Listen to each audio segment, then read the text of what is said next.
President Biden is in Brussels tonight trying to reassure NATO allies about U.S. support and rally them against Russia and China. White House correspondent Yamiche Alcindor reports from Brussels. We will now take the family photo. Today at the NATO summit, President Biden got a warm welcome. The overwhelming feeling in the air? Relief. I think with Joe Biden, it's more natural again. We know that with the American president now, we have someone who believes in multilateralism. After former President Donald Trump, NATO leaders are anxious for stronger relations with the U.S. Trump constantly threatened the alliance, initially declaring it, quote, obsolete. I just want all of Europe to know that the United States is there. This morning, during a meeting with NATO Secretary General Jens Stoltenberg, President Biden tried to put to bed any uneasy feelings. But I want to make it clear, NATO is critically important for U.S. interest in and of itself. If there weren't one, we'd have to invent one. Mr. Biden wants NATO leaders to instead focus on a host of growing challenges. They include ending the pandemic, confronting cyber attacks and climate change, and the threats from Russia and China. This afternoon at a press conference, Mr. Biden doubled down on those goals. The democratic values that undergird our alliance are under increasing pressure, both internally and externally. Russia and China are both seeking to drive a wedge in our transatlantic solidarity.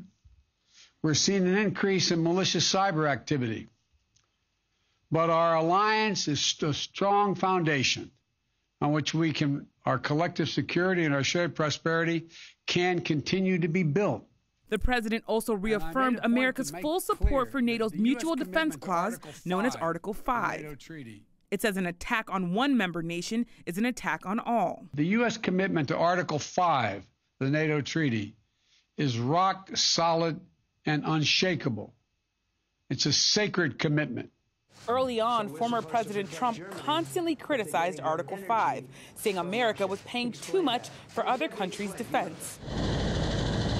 But the only time NATO has ever invoked Article 5 came after the September 11th terror attacks on the U.S. NATO troops deployed to Afghanistan following the U.S. invasion. That NATO mission in Afghanistan will soon end after President Biden ordered the complete withdrawal of U.S. troops there by September. The move took some U.S. allies by surprise. Today, German Chancellor Angela Merkel said the leaders would discuss it. We will talk about the Afghanistan withdrawal, and I will return to the issue of what we have achieved and learned there, and what we need to consider for our future concepts. Ahead of his meeting with the Russian president in Geneva this week, President Biden is also pressing leaders of the world's democracies to present a united front against autocrats. There's a lot of autocracies that are counting on them being able to move more rapidly and successfully in an ever-complicated world than democracies can. We all concluded we're going to prove them wrong. It comes after President Putin denied in an NBC News interview that his government had anything to do with ransomware attacks that have targeted U.S. oil, food, and other infrastructure. We have been accused of all kinds of things, election interference, cyber attacks, and so on and so forth. And not one time did they bother to produce any kind of evidence or proof, just unfounded accusations. U.S. officials say the attacks have been carried out by criminals in Russia. Today, Biden also met with the president of Turkey to discuss the future of Afghanistan, among other topics. For years, relations between the allies have been at a low over President Erdogan's anti-democratic moves, over Syria and the Kurds, and Turkish purchases of Russian surface-to-air missiles. And Yamiche joins me now from Brussels. Hello, Yamiche. So as you reported, President Biden did have that news conference delayed. It was tonight. You were there.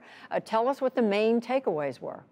Well, President Biden really came to underscore that the United States is fully supportive of NATO. And that, of course, is a difference from his predecessor, former President Trump, who questioned over and over again whether or not NATO should even exist. So you heard from President Biden today saying that Article 5, which says if one member nation of NATO is attacked, then all members are attacked. He said that that is a sacred obligation. That being said, the president still has some disagreements with member nations. Experts tell me chief among them is how strong to be against China. Also, there's a real question about whether or not President Biden, when he pulled out U.S. troops from Afghanistan, whether or not he included European leaders enough in that decision, even though some experts also say that European leaders are excited about leaving Afghanistan because they got in because the U.S. was attacked on 9/11. So there's still a lot of issues there. But the main purpose and the main takeaway from the press conference was President Biden saying America is here to stay. We are here and standing strong with NATO. And Yamiche, as you reminded us, there is the meeting the president has with Vladimir Putin on Wednesday. At this point, what are the main issues that are expected to come up in that conversation? Well, President Biden has said a number of times now that he is planning to talk about the ransomware attacks that have disrupted American infrastructure over the last few weeks.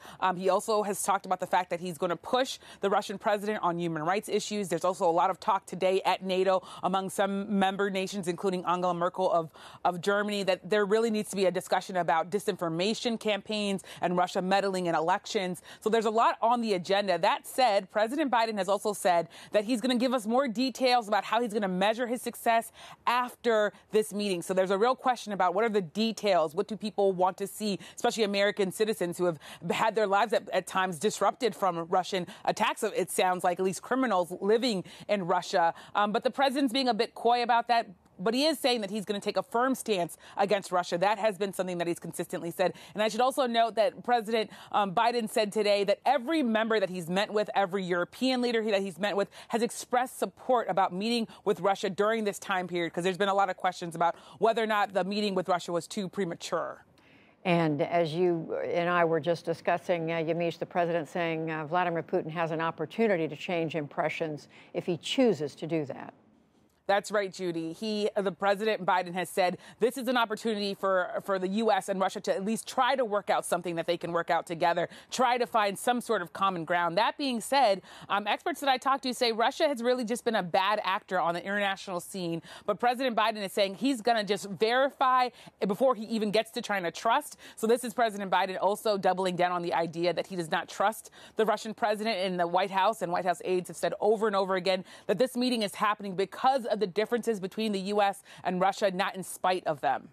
Yamiche Alcindor with President Biden on this trip to Europe. Yamiche, thank you. Thanks so much, Judy.